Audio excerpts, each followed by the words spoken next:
Good evening, wherever you are. In my eagerness to be thorough with these laws of the Kitab-i-Aqdas, I wound up creating a 15-page presentation paper, and I didn't think I could cover it in the amount of time on my clock up here. So I did some cutting as if I were in Hollywood editing a big epic movie. So if you have any questions and I'm continuing to talk, please make a signal to Nada, because part of these sessions are to give you an opportunity to ask questions before we perhaps move on to another subject. As you can tell, our first paragraph is the paragraph 98, which I will explain, that Baha'u'llah is writing that he's being asked, don't you have any laws? Are you going to give us a book of laws? And this had to be before 1873, because that's about the time that Baha'u'llah revealed the Kitab-i-Aqdas. Now, it would appear to be normal that his believers around his time of living would have been questioning, are there laws?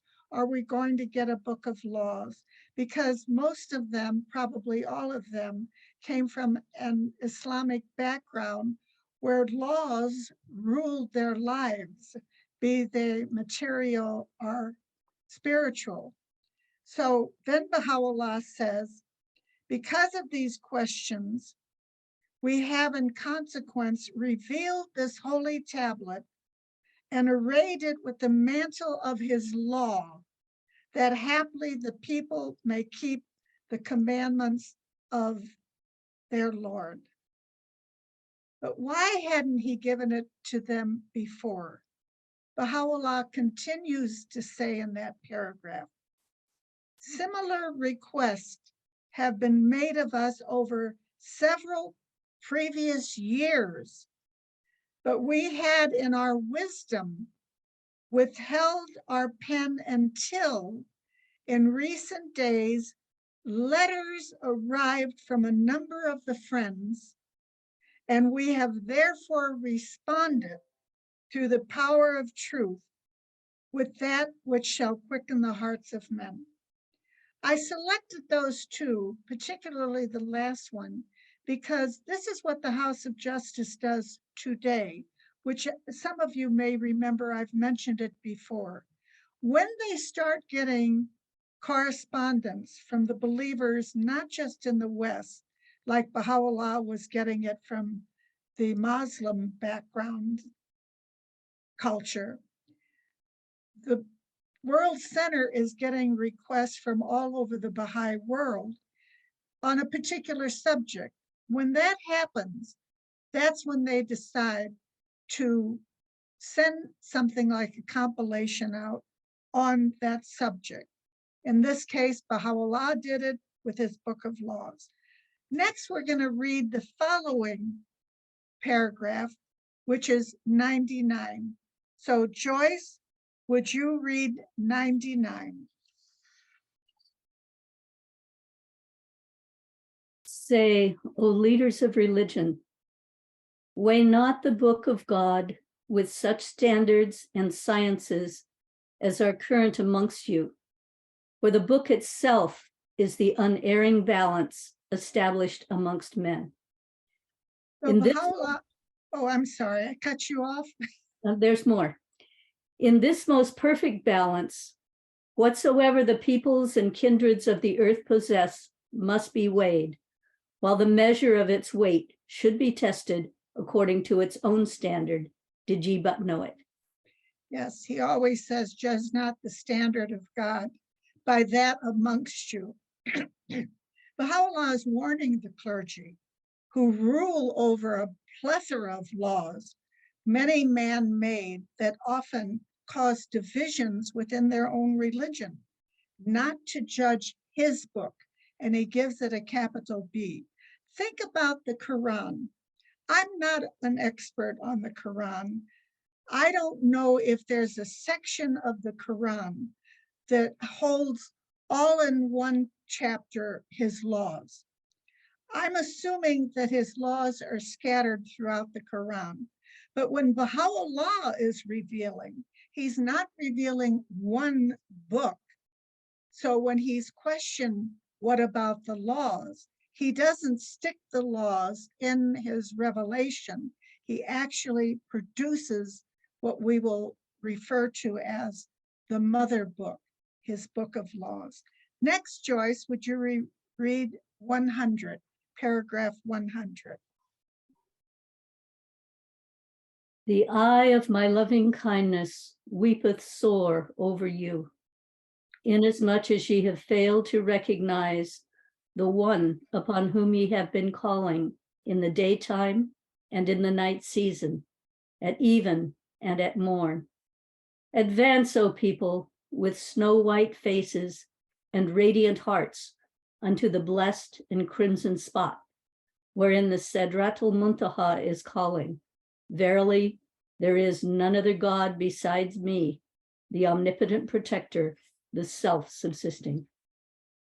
This has two notes attached to it, note 127 and 128, but actually what they're generally doing is explaining some terms. 127 explains that the crimson spot is a reference to the prison city of Akka, and that the word crimson is allegorically used in other parts of Baha'u'llah's writing, such as we are companions of the Crimson Ark, which the followers of Baha'u'llah sail upon.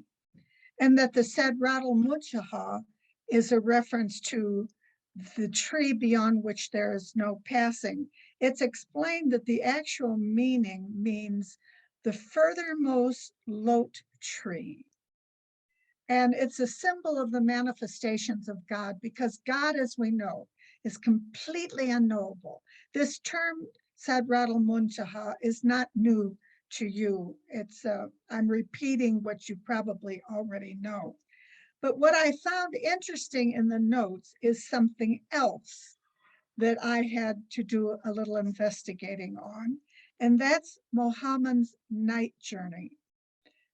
Having lived in Israel for many years, I'm familiar with the tradition of Muhammad in a dream flying from Mecca to the temple, what's it called? The Solomon's temple in Jerusalem. And from there, he ascended to the seventh heaven and was reunited with God.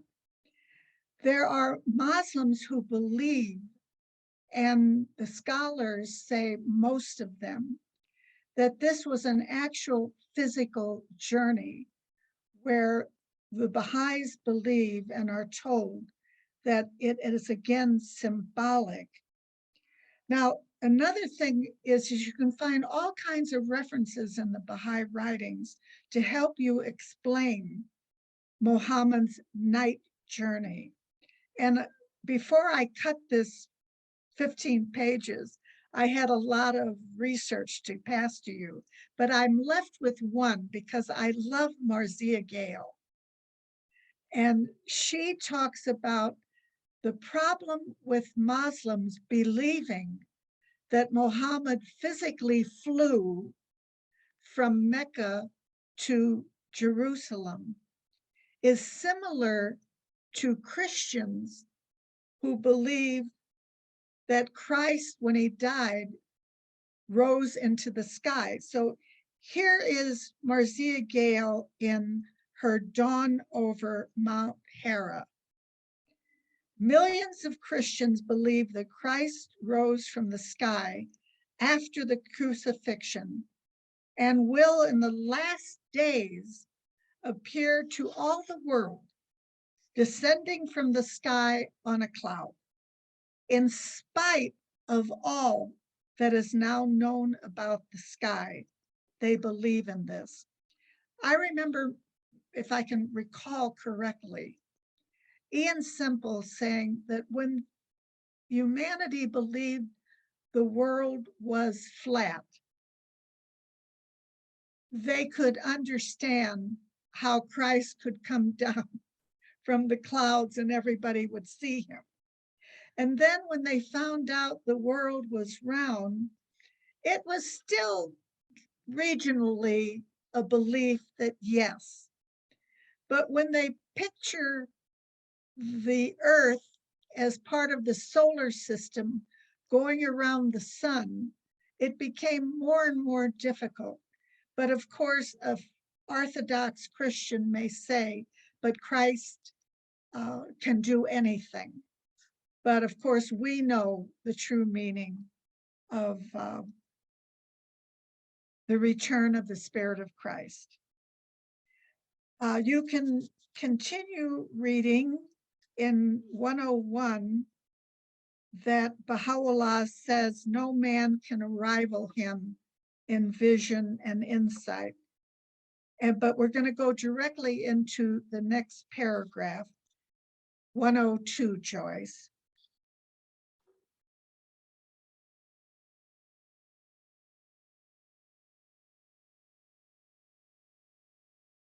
We have decreed, O people, that the highest and last end of all learning be the recognition of him who is the object of all knowledge.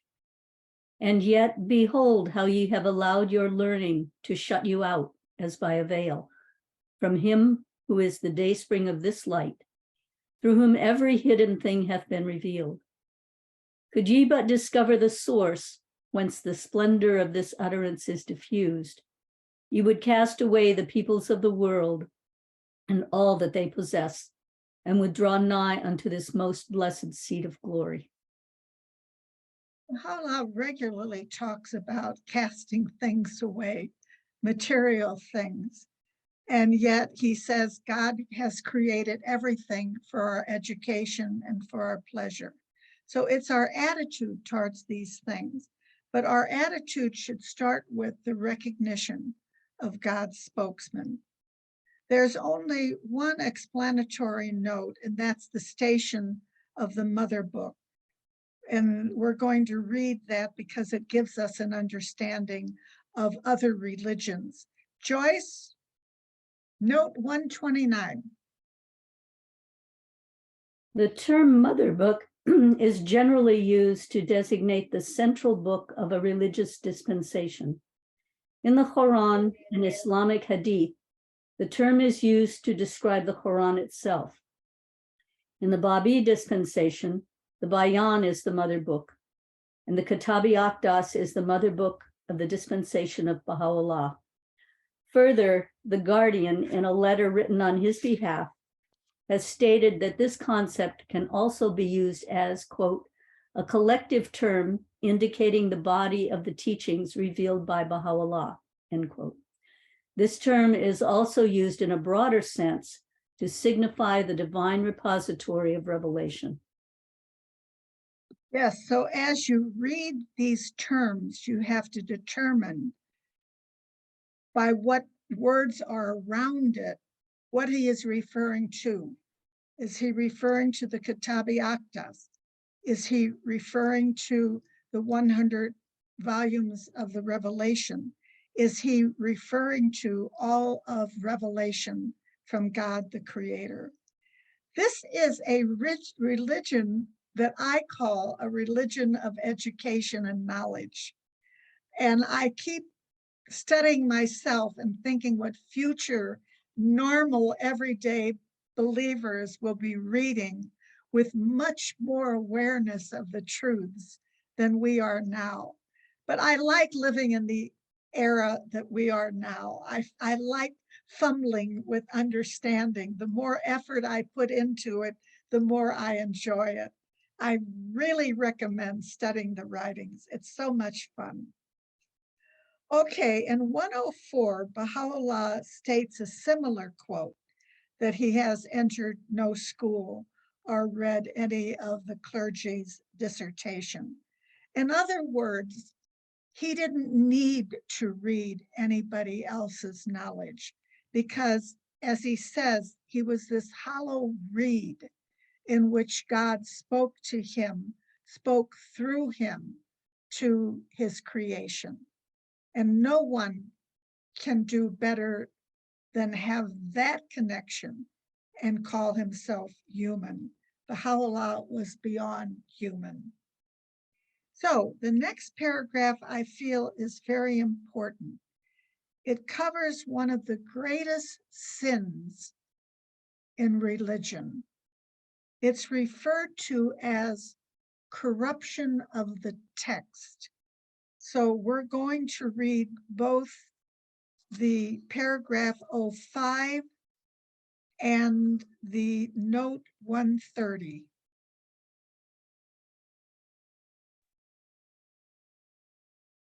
Whoso interpreteth what hath been sent down from the heaven of revelation, and altereth its evident meaning, he verily is of them that have perverted the sublime word of God, and is of the lost ones in the lucid book. While she's looking for that, you know how the covenant breakers corrupted the text. And when the House of Justice receives tablets that could be from Baha'u'llah's pen, unless it's absolutely, totally convinced that it is Baha'u'llah's entire tablet, they don't share it. You ready, Joyce? Yes.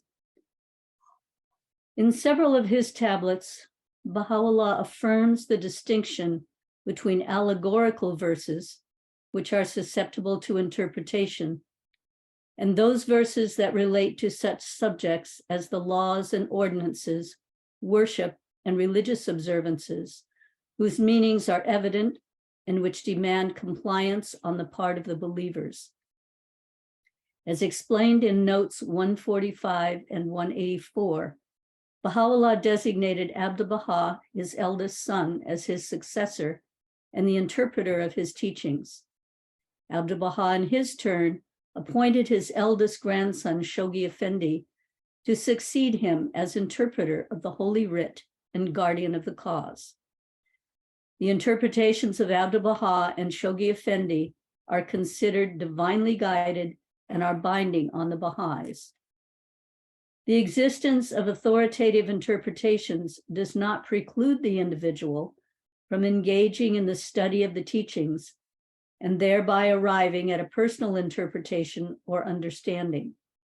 A clear distinction is, however, drawn in the Baha'i writings between authoritative interpretation and the understanding that each individual arrives at from a study of its teachings. Individual interpretations based on a person's understanding of the teachings constitute the fruit of man's rational power and may well contribute to a greater comprehension of the faith. Such views, nevertheless, lack authority.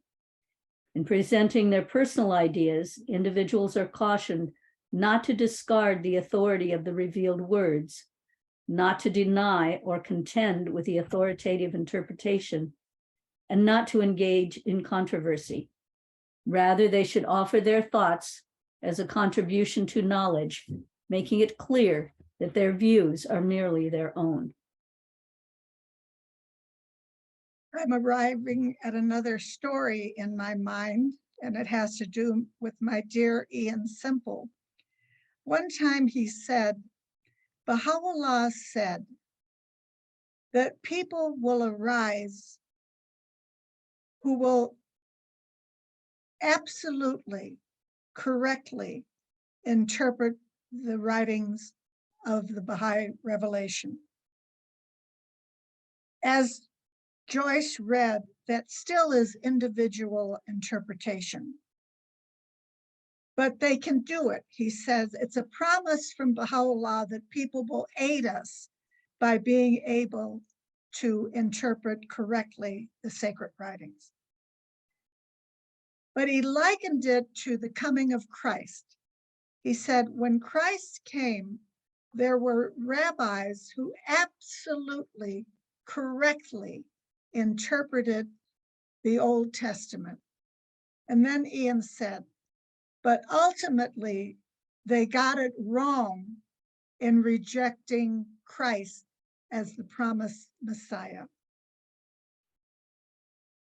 An interesting aside to the 7 paragraphs that we just covered, 99 to 105, I discovered that in Baha'u'llah's last work, which is Epistle to the Son of the Wolf, he actually took those 7 paragraphs of the Aqdas that we just read, and he lumped them all in. I hate to use the word lumped in respect of Baha'u'llah's. He gathered them all into one paragraph, and he put them beginning in the middle of page 128. He precedes giving those 7 Aqdas paragraphs by saying in Epistle to the Son of the Wolf, in the Kitab-i-Aqdas, most holy book, the following hath been revealed. So what Baha'u'llah wrote in 1873, he repeats in the Epistle to the Son of the Wolf. Maybe there are other parts of the Aqdas in Epistle to the Son of the Wolf, but certainly these 7 we just read are combined into one paragraph. Okay, briefly, the next 3 paragraphs, 106, 107, and 108, are not on the subject of laws and clergy. 106 is a continuation of last week's session on cleanliness. It enjoins the paring of the nails and the use of clean water for bathing and the avoidance of Persian public pools in the courtyards of Persian homes, which are known to be unsanitary. 107 is something we could have added on our session on marriage, and it's saying a man is forbidden to wed his father's wives. And in contrast, that means that women cannot marry their mother's husbands. And 108 forbids muttering sacred verses before the public's gaze, a hypocritical habit of religious leaders.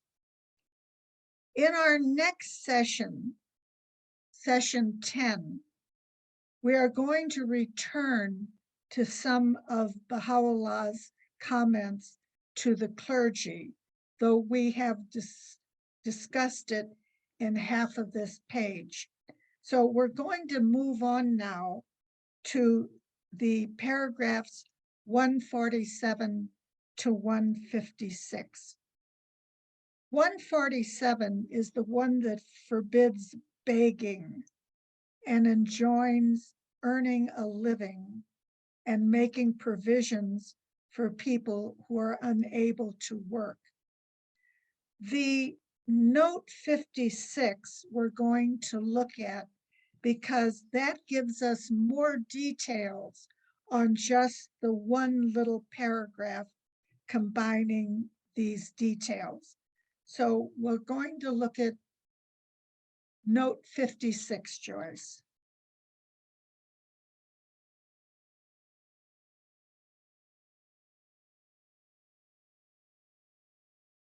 Note 156? Note 56. 56. We actually read this in a previous session, but it never hurts to read something over and over again. Okay, the one about occupation? Yes. It is obligatory for men and women to engage in a trade or profession. Baha'u'llah exalts engagement in such work to the rank of worship of God. The spiritual and practical significance of this law and the mutual responsibility of the individual and society for its implementation are explained in a letter written on behalf of Shoghi Effendi. With reference to Baha'u'llah's command concerning the engagement of the believers in some sort of profession, the teachings are most emphatic on this matter, particularly the statement in the Aqdas to this effect, which makes it quite clear that idle people who lack the desire to work can have no place in the New World Order. As a corollary of this principle, Baha'u'llah further states that mendicity should not only be discouraged, but entirely wiped out from the face of society. It is the duty of those who are in charge of the organization of society to give every individual the opportunity of acquiring the necessary talent in some kind of profession, and also the means of utilizing such a talent, both for its own sake and for the sake of earning the means of his livelihood. Every individual, no matter how handicapped and limited he may be, is under the obligation of engaging in some work or profession. For work, especially when performed in the spirit of service, is, according to Baha'u'llah, a form of worship. It has not only a utilitarian purpose, but has a value in itself, because it draws us nearer to God and enables us to better grasp his purpose for us in this world. It is obvious, therefore, that the inheritance of wealth cannot make anyone immune from daily work. In one of his tablets, Abdu'l-Baha states that, quote, if a person is incapable of earning a living, is stricken by dire poverty, or becometh helpless, then it is incumbent on the wealthy or the deputies to provide him with a monthly allowance for his subsistence. By deputies is meant the representatives of the people, that is to say, the members of the House of Justice, end quote. In response to a question concerning whether Baha'u'llah's injunction requires a wife and mother, as well as her husband, to work for a livelihood, the Universal House of Justice has explained that Baha'u'llah's directive is for the friends to be engaged in an occupation which will profit themselves and others, and that homemaking is a highly honorable and responsible work of fundamental importance to society. Concerning the retirement from work for individuals who have reached a certain age, Shoghi Effendi, in a letter written on his behalf, stated that this is a matter on which the International House of Justice will have to legislate, as there are no provisions in the Aqdas concerning it. There are two things that come to mind as Joyce was reading.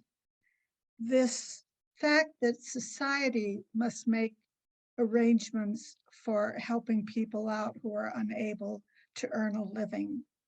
You know, in Secrets of Divine Civilization, Abdu'l-Baha gives the formula for taxation, and he uses a laborer as his example. Remember, he uses a farmer.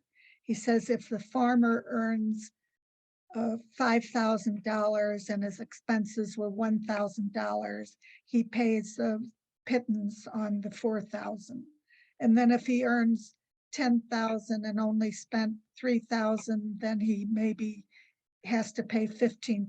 He gradually reaches it until somebody makes hundreds of thousands and he's asked to give 50% of his money, because whatever is left apparently is what those people can still live on and support themselves and their family. But he also, Abdu'l-Baha also says that if the farmer loses money, then this fund, shall we say, this societal organized system of making payments to people who are destitute is kicked in. That's the first thing I thought of. The second thing I thought of was a book I'm reading right now. It's a book on growing old. I have to temper reading it because it's a Baha'i written book by a Baha'i doctor. But it was written in 1991.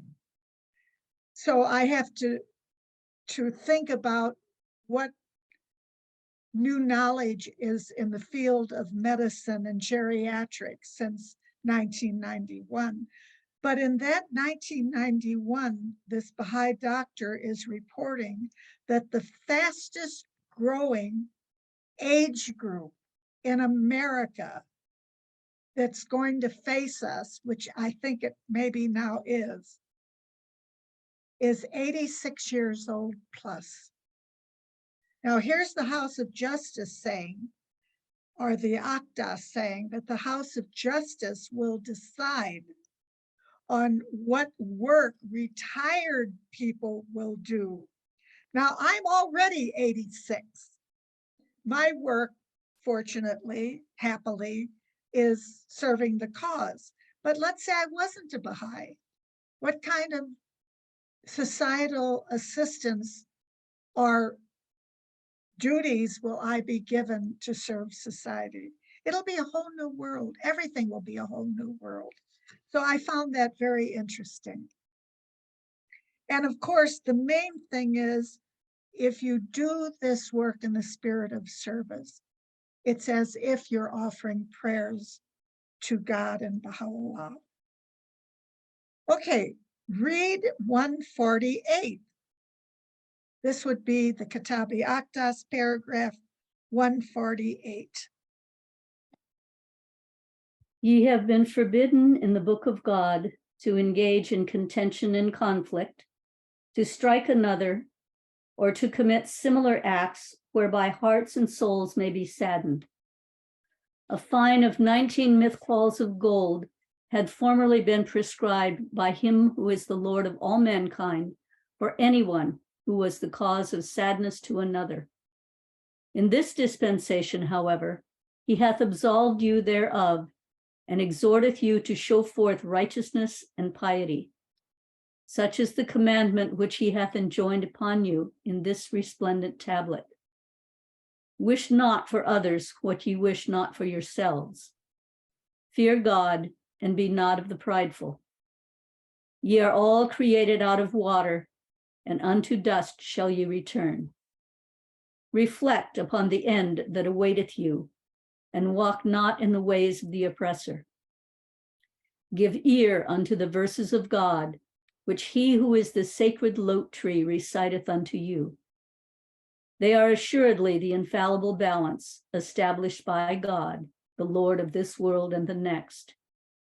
Through them, the soul of man is caused to wing its flight towards the dayspring of revelation, and the heart of every true believer is suffused with light.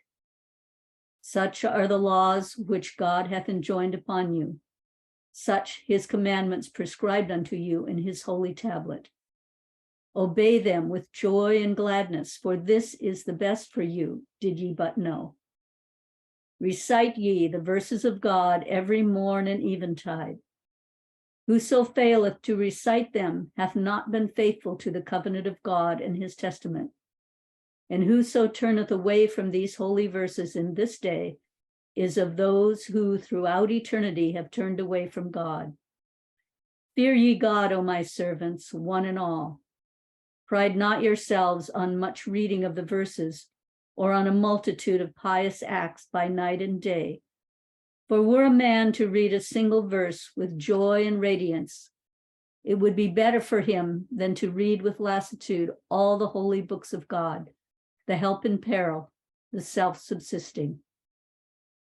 Read ye the sacred verses in such measure that ye be not overcome by languor and despondency.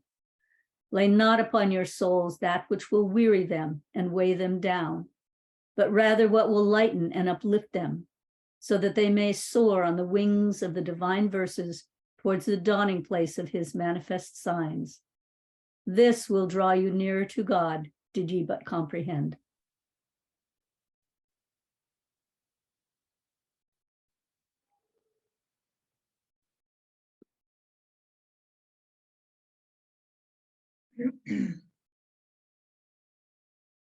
Well, the paragraph gives us two notes. One abrogates, it says Baha'u'llah abrogates the payment of the fine for causing sadness to a neighbor, which comes from Baha'u'llah says the Bab's Book of Laws, the Bayan. The next explains the sacred lote tree in the paragraph is Baha'u'llah. Remember, the mother book can be many things. Well, the lote tree can also be many things, all the manifestations of God. But the note is explaining that in this case, it's referring to Baha'u'llah. However, the phrase that really attracted me was, "Ye are all created out of water," because we of a Christian background are so familiar with both the Old and New Testament. From dust you came, and from dust you shall return. And all go into one place, all are of dust, and all turn to dust again. So here is Baha'u'llah saying, yes, you're going to return to dust, but you were created from water. This was a new concept for me. In all the questionings that Baha'u'llah was bombarded with, there was no question, at least in the question and answer section of the Aqdas, as to why is it saying we were created out of water? Well, perhaps it because the followers of Islam had different quotes. So I looked them up, and I have 4 to pass on to you. They're very short. These are all from the Quran. We have made out of water every living thing, and we made every living thing out of water.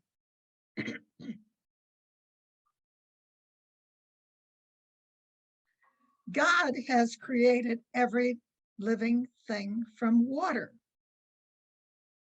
And he it is who from a fluid hath created human and made it male and female. And yet, to confuse us, the Quran also says, we have created all of you out of dust. So there are similar quotes of Baha'u'llah. In the gleanings, it behooveth not therefore him who has created from dust and will return unto it. We have been created from a sorrow germ. We have all been created from the same dust. And then he tells us, now here I said, there were 4 quotes I gave you where the Quran is saying you came from water and then throws in you came from dust. So here's Baha'u'llah saying you came from dust, and now he says in the Kitab-i-Aqdas, as ye well known, hath created you out of a drop of water. This is where we're intellectual believers in a new age of maturity, and we have to figure this out. So I turn to people smarter than me. In this case, I turn to Suhail Bashruhi. I had to cut out a lot of what he said, but he wrote a book called The Style of the Kitab-i-Aqdas, Aspects of the Sublime. I'm not qualified to comment on all he had to say. He's just too intellectual for my wee Polish mind. But here's what did help me from that book. Bashuri writes, another metaphor used extensively by Baha'u'llah throughout his writings and of particular significance in the Kitab-i-Aqdas is that of water. Now listen to this, in a peculiarly sententious and evocative statement, Baha'u'llah reminds us that ye are all created out of water, and unto dust ye shall return. Well, I looked up the word sententious. Its main meaning means moralizing. Then I looked up evocative, arousing an emotional response. So I'm thinking maybe in the Aqdas, this you were created out of water, is evoking an emotional response. Following all my reading and thinking, believe me, I read and thought very deeply. I wound up combining two things. One is Bushiri saying that Baha'u'llah used this metaphor of water extensively, particularly in the Kitab-i-Aqdas. With what he said about the power of God's created pen. Friends, this comes from Prayers and Meditations, pages 280, 281. This is what I read. This is Baha'u'llah. I swear by thy glory and thy sovereignty, which overshadow the kingdoms of earth and heaven. This is God's glory shed over everything.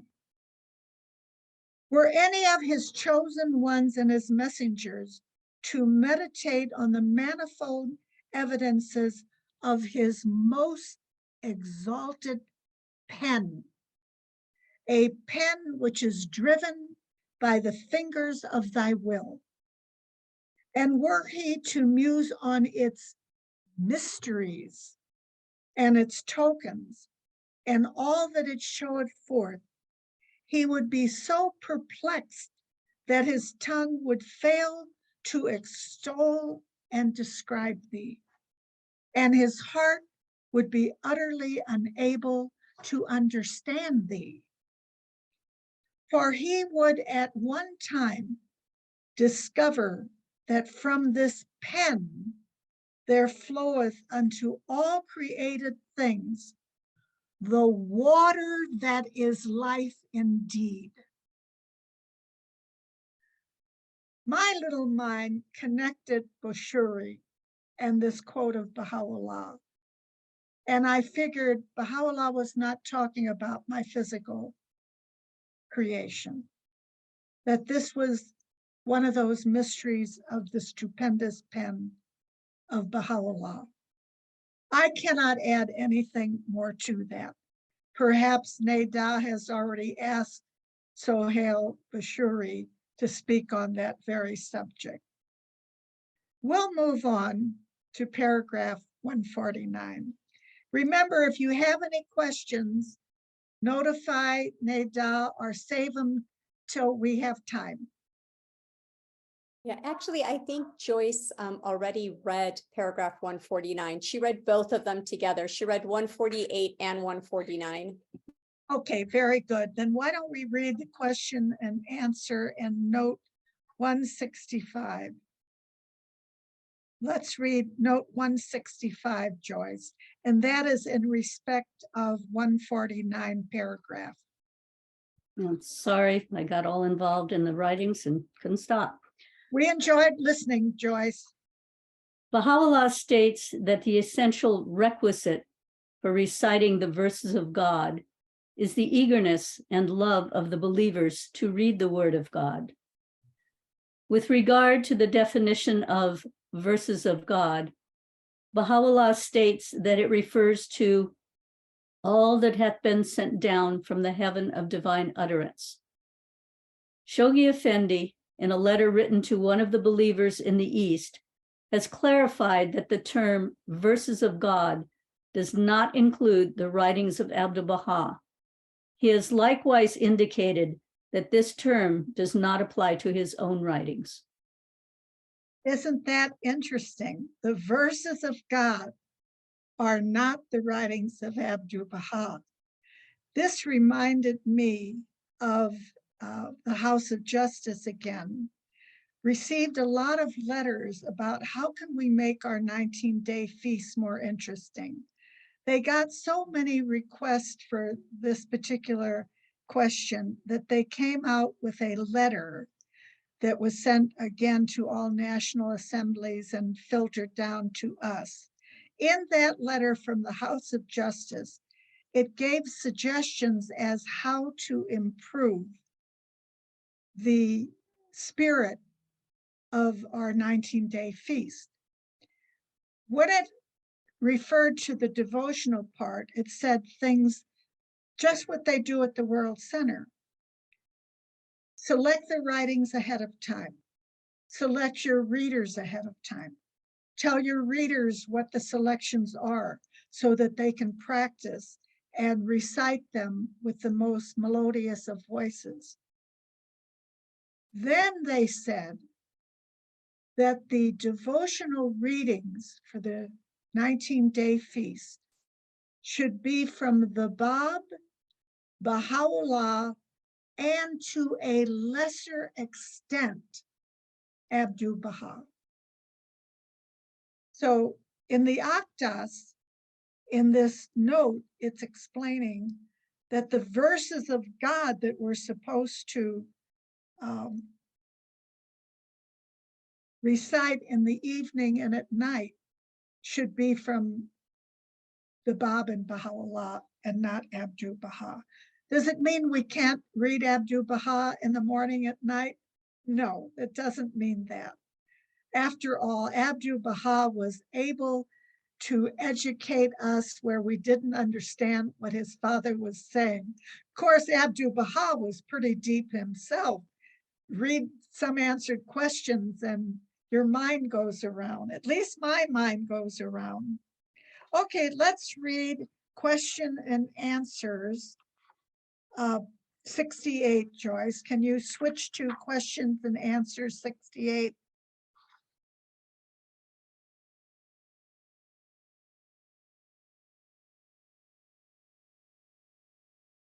It's very short.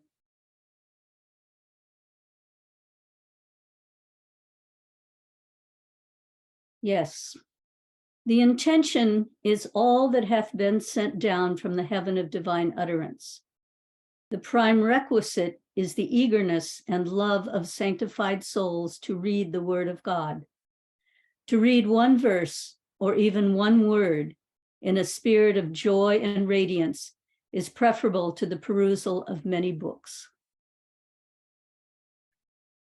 That certainly is a welcome note for people who feel that they're uneducated, for them to say from their whole heart the writings, the utterances, the verses of God are so acceptable, rather than, as Joyce read, having many, many prayers that perhaps aren't as acceptable at his holy threshold. The next paragraph continues the subject of prayers, but in respect of children. And we have a little child listening to us now. So Joyce, paragraph 150. Teach your children the verses revealed from the heaven of majesty and power, so that in most melodious tones they may recite the tablets of the All-Merciful in the alcoves within the Mashriqal Ashkars. Whoever hath been transported by the rapture born of adoration for my name, the most compassionate, will recite the verses of God in such wise as to captivate the hearts of those yet wrapped in slumber. Well is it with him who hath quaffed the mystic wine of everlasting life from the utterance of his merciful Lord in my name, a name through which every lofty and majestic mountain hath been reduced to dust. So children should be taught to recite the prayers in such a melodious tone that they can even appear in the houses of worship. I'm reminded of two stories, if you don't mind, in respect of children. One of them I'm a little late in sharing with you, the one about employment and how the House of Justice said that women who are housewives and mothers are doing a valuable service. Ian Simple, when he had Jennifer, his youngest child, was sending her to school in Israel at the age of 3. And he was telling me this, and I thought, well, and I didn't just think, I blurted out to Ian, I said, Ian, you told me that Abdul Baha said that parents should keep their children at home until they're 5 years old. And now you're sending Jennifer to school and she's only 3. Poor Ian, he had to get all my questions. He said, it depends on the circumstances. It's not a law that you have to send your children to school at age 5, but it's the importance of the mother, who is the first educator of the child, to have the child there till he or she is 5 years old. Now, cases are different. He said, here we are living in a state that teaches in Hebrew, and Jennifer doesn't have any association with Hebrew children. So she's going to show up at 5 years old, not knowing how to relate to the children or even learn from the teacher.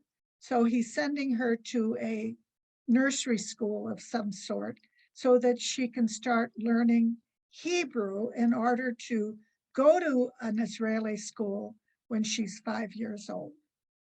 You know, when the House of Justice invites staff with children, oftentimes the older children cannot come because they don't know Hebrew or Arabic, and they have to be separated from their family. Certainly, the House of Justice originally in 1963 faced that with some of the children. Younger ones could live in Haifa and be raised by their family. Teenagers had to go to international schools. Another sacrifice of those early members of the House of Justice. The other story reminds me, and some of you have heard this before, my last visit with Rahia Khanum on one of my trips to Haifa during teaching trips. She asked me to do her a favor. Some of you have heard this. She said, Marianne, I want you to do me a favor. When you are with your non-Baha'i friends and they have children, I want you to ask them, do you teach your child a prayer? And probably they will say no. And then you ask them, if your child were drowning, would you at least throw a lifesaver out to them? And they would say, well, of course. Then you explain to them, well, that's what praying is. It's a lifesaver. And I completed that favor a few times. All right, moving on to paragraphs 151 and 152. We'll read 152.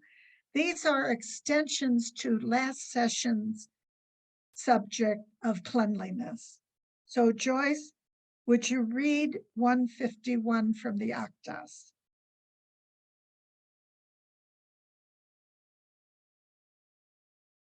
Ye have been enjoined to renew the furnishings of your homes after the passing of each 19 years. Thus hath it been ordained by one who is omniscient and all-perceiving. He verily is desirous of refinement, both for you yourselves and for all that ye possess. Lay not aside the fear of God, and be not of the negligent. Whoso findeth that his means are insufficient to this purpose hath been excused by God, the ever forgiving, the most bounteous. I'm going to remind you that this is not a law that's applicable. It will be up to the House of Justice when it has to be applied. It has one note that relates this ordinance to refinement and cleanliness. and that we should change these furnishings when they become old, lose their luster, and provoke repugnance. Am I saying it right? Repugnance, repugnance. It does not apply to things that are rare or treasured articles, antiques, or jewelry. I emphasize repugnance because I had a conversation with a pioneer who lived in a country where the little children ran around in the nude. And I thought, well, this was kind of practical because they weren't filling up landfills with throwaway paper diapers. And I learned, to my embarrassment, that I didn't know what I was talking about, because the pioneers said when they had a 19-day feast or a Baha'i meeting, that these children who didn't wear any clothes sat on the furniture and had no control over their little bowels and bladders, and accidents happened. That is a case where furniture would be repugnant. And certainly as you get older, there are bodily functions that would damage your furniture. So we're not thinking of just all the time dust or 19 years of wear and tear. There may be occasions that accidents, natural disasters, would require the replacement of unsanitary situations in your household. I'm trying to talk and read at the same time. That's like walking and chewing gum, isn't it? Okay, let's talk about note 167, which has to do with washing your feet. The Aqdas encourages bathing regularly, wearing clean clothes, and basically being the essence of refinement and cleanliness. What I'd like to read is what I'd like Joyce to read. Joyce, I want you to get to page 162, which is synopsis and codification, and read why 1 through 7. This will tell us what we have discussed in the way of cleanliness. So just read why on the top of page 162. To be the essence of cleanliness, to wash one's feet, to perfume oneself, to bathe in clean water, to cut one's nails, to wash soiled things in clean water, to be stainless in one's dress, to renew the furnishings of one's house.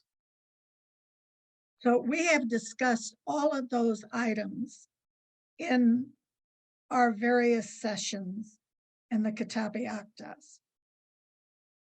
Paragraph 153 has no notes to it, and it has one injunction, and that is not to get angry with somebody should upbraid you, that we should not respond by upbraiding to him, that we should just show him gentleness and leave him to himself and to God.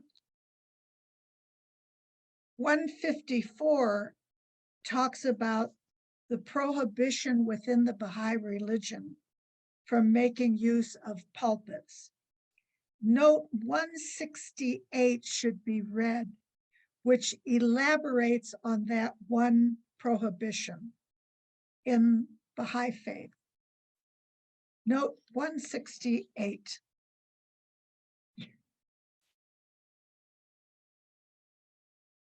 These provisions have their antecedent in the Persian Bayan. The Bab forbade the use of pulpits for the delivery of sermons and the reading of the text. He specified instead that to enable all to hear the word of God clearly, a chair for the speaker should be placed upon a platform. In comments on this law, Abdu'l-Baha and Shoghi Effendi have made it clear that in the Mashraq al-Ashqar, where sermons are prohibited and only the words of Holy Scripture may be read, the reader may stand or sit, and if necessary to be better heard, may use a low movable platform, but that no pulpit is permitted. In the case of meetings in places other than the Mashraq al-Ashqar, it is also permissible for the reader or speaker to sit or stand and to use a platform. In one of his tablets, when reiterating the prohibitions of the use of pulpits in any location, Abdu'l-Baha has stressed that when Baha'is deliver their speeches in gatherings, they are to do so in an attitude of utmost humility and self-abnegation. Particularly in the houses of worship, where only the writings are read, the words of the prophets of God. It is prohibited to use a pulpit. What other action is also prohibited in the Mashraq al-Ashqar that is very common in Christian churches? Musical instruments. Besides that, is there a collection box? No. Oh, yes, they take up money in the churches. You know, other religions will accept money from anybody that goes to their churches. We couldn't control that. When I worked on the contributions coming into the Baha'i International Fund, my instructions in handling those contributions for receipting by the House of Justice was if the contribution came from a national office, I could automatically type up the receipt. If it came from an individual, I would have to find out if that individual was a Baha'i. Now, I have to tell you, at that time, 95% of the contributions that were sent through the mail, not through national funds. We received from the United States National Office books, 2 books that were this big, 2 books that were this thick. They were computer printout books that listed every Baha'i in good standing in the United States. So I would look at that book to see if the name was there. And then I could type up the receipt. One of the Persians, Mr. Haddad was his name, came into my finance office one day and he saw those 2 books. He looked at them and he said, "What are these 2 books, Marianne?" I said, "They're names of believers." He said, "Western believers?" "Yes." "These are the Western believers from the world?" "No, Mr. Haddad, this is just the American believers." And he touched his heart. I never forgot that.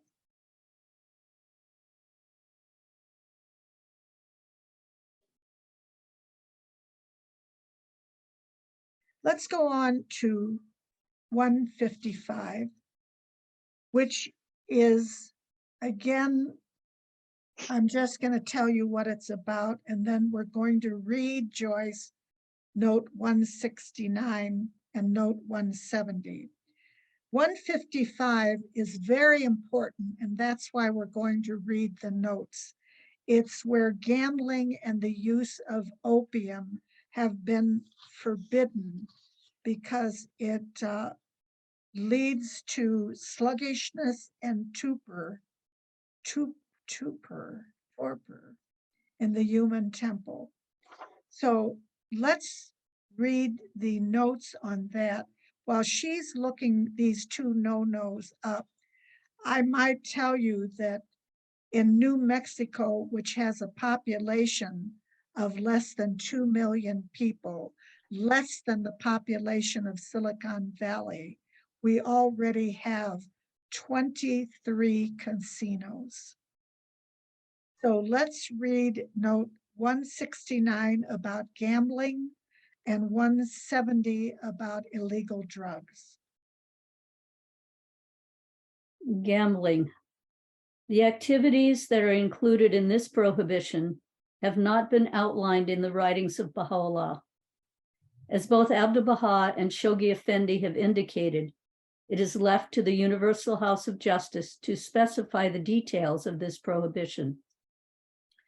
In response to questions about whether lotteries, betting on such things as horse races and football games, bingo, and the like are included under the prohibition of gambling, the Universal House of Justice has indicated that this is a matter that will be considered in detail in the future. In the meantime, the assemblies and individuals are counseled not to make an issue of these matters and to leave it to the conscience of the individual believers. The House of Justice has ruled that it is not appropriate for funds for the faith to be raised through lotteries, raffles, and games of chance.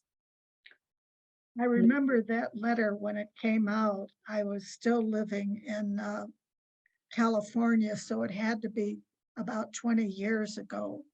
But it said there should be no collection of money for the funds when you get something back.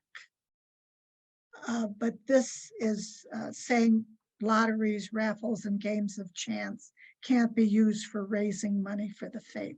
Let's read the note 170 about illegal drugs. This prohibition of the use of opium is reiterated by Baha'u'llah in the final paragraph of the Kitab-i-Aqdas.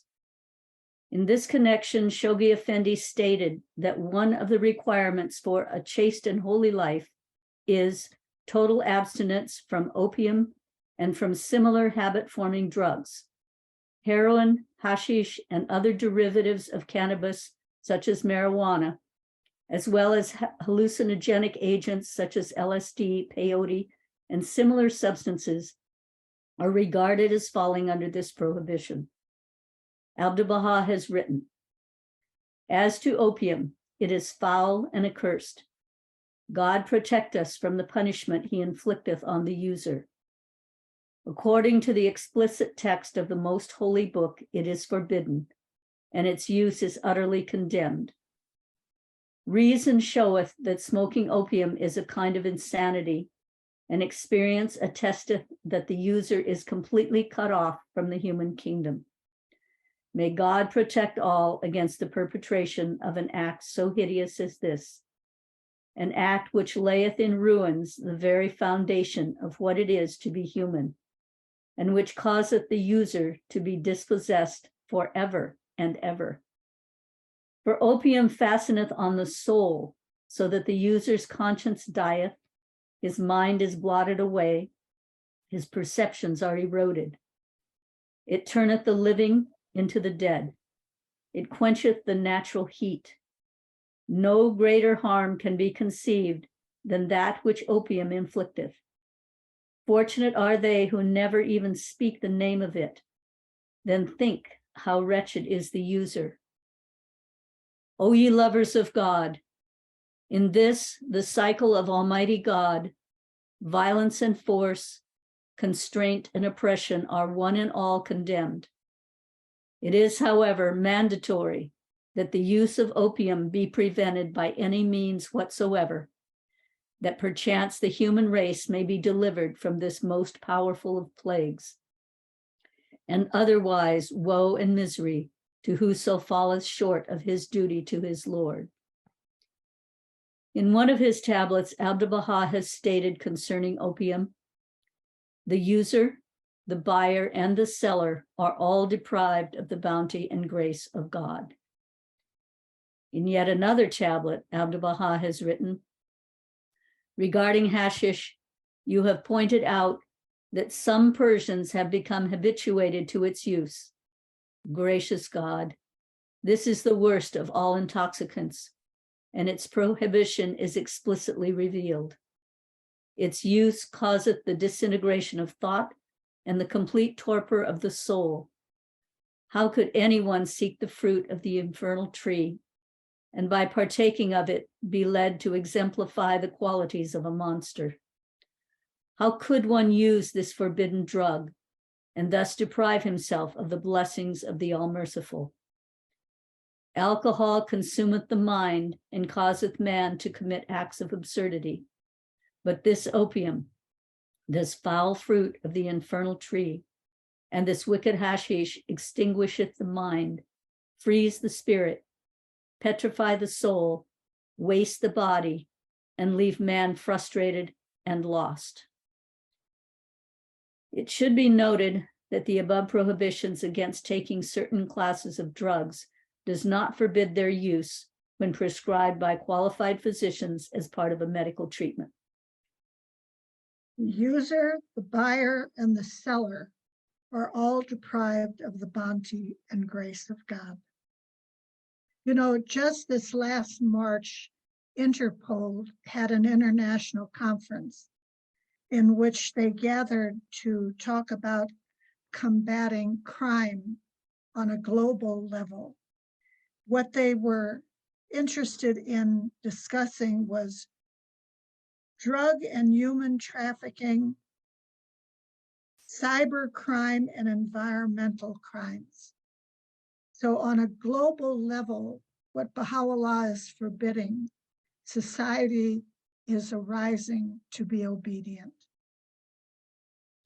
We have one last paragraph of our session, and I did such a good job of cutting down my paper. We have 15 minutes to talk about questions or anything that you can contribute. Let's read this short 156 paragraph of the Aqdas.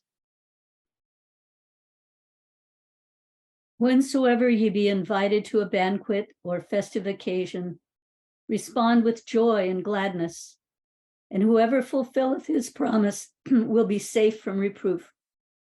This is a day on which each of God's wise decrees hath been expounded. Well, that certainly fits in with Baha'u'llah's mission of uniting the hearts of God's creatures. Thank you, friends. I'm sure some of you have some comments that you want to contribute to these subjects that we have discussed. Yeah, so if anybody has any questions or comments, please use the raise your hand feature. Give you a few seconds here to think about it. And if not, our last session will be next week. And we will see you all next week. So going once? No. Going twice. Okay, yes, Kathy. I have to say one last thing about today's fashion.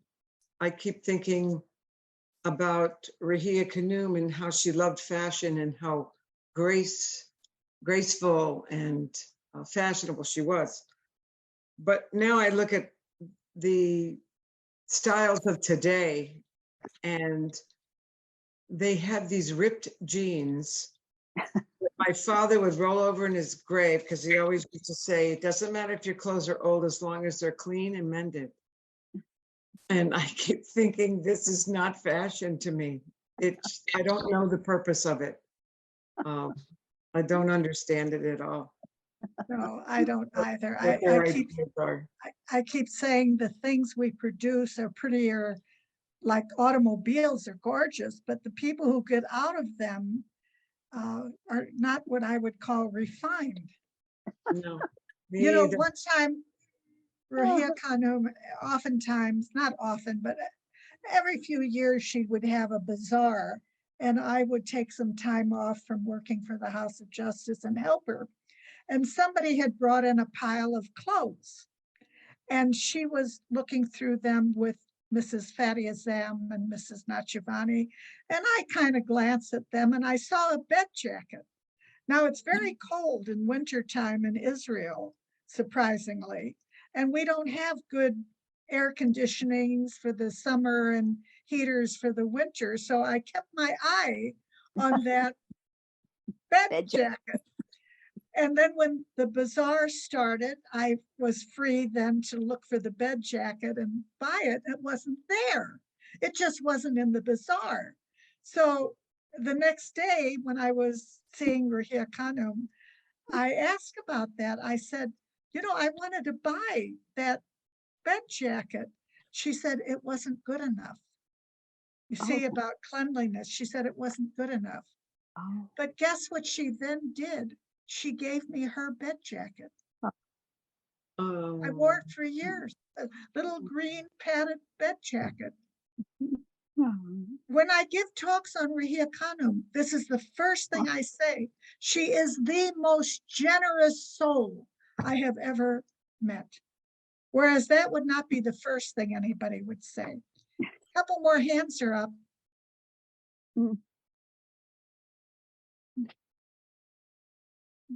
May I ask a question? Yes.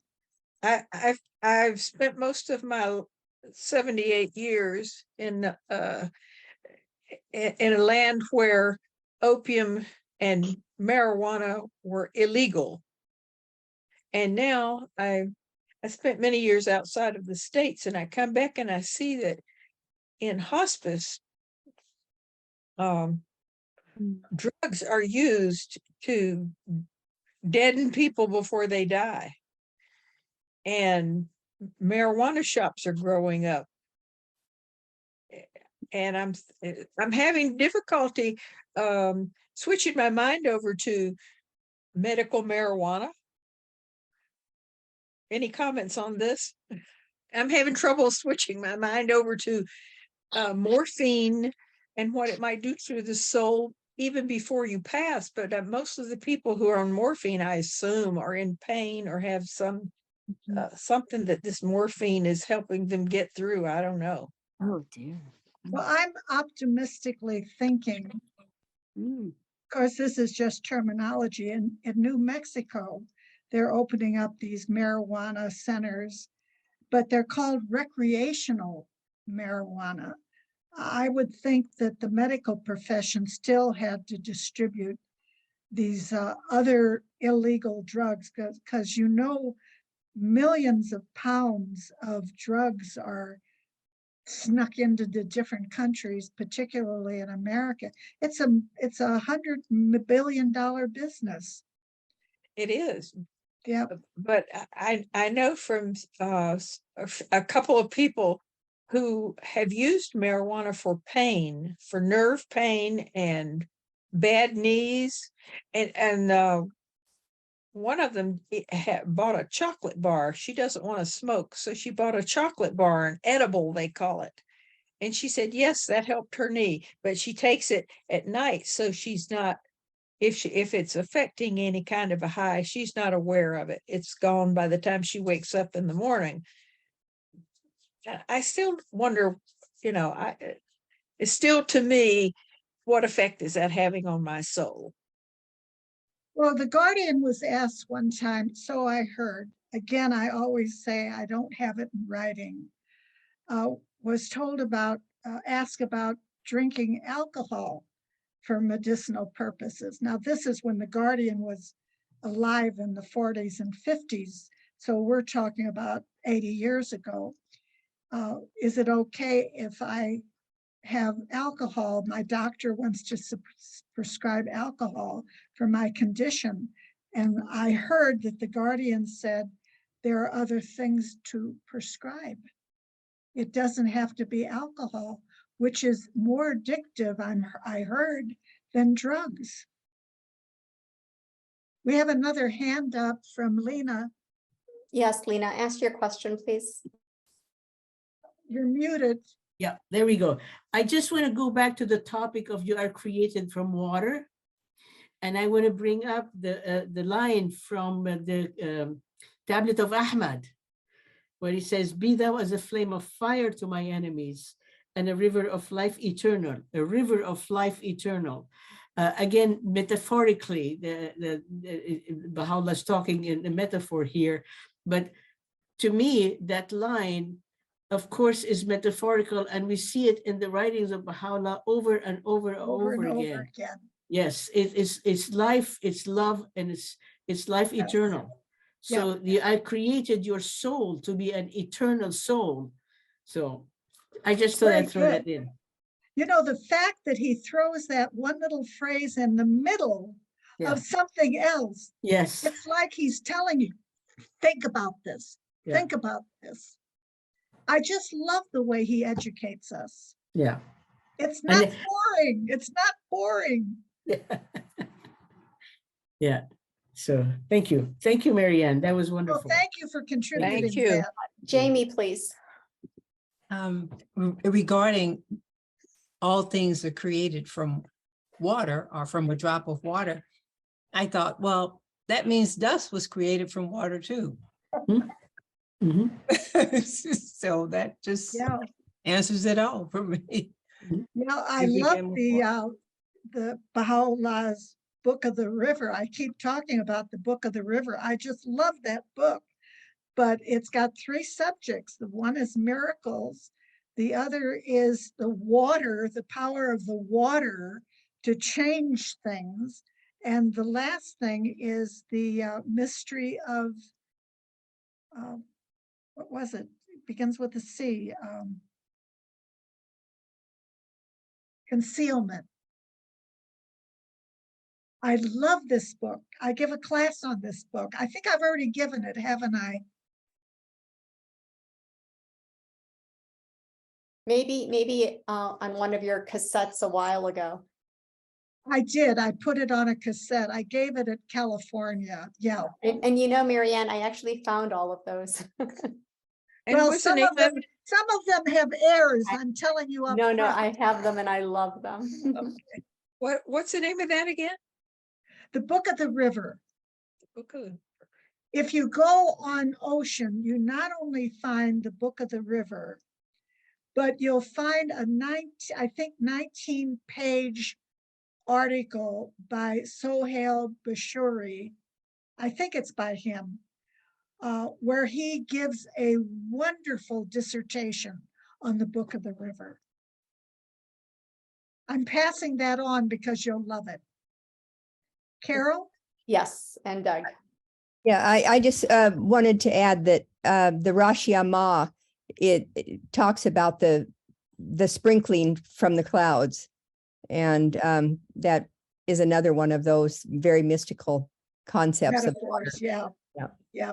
No end to the use of water. Right. No wonder he wants us to use water to be so clean. Maybe by using the water on our body, it forces our mind to think about the metaphors in sacred writings. Yeah, and even the I love ablutions. Yeah. Yes, even the ablutions. Yeah. Well, thank you, friends. I'll see you next Tuesday.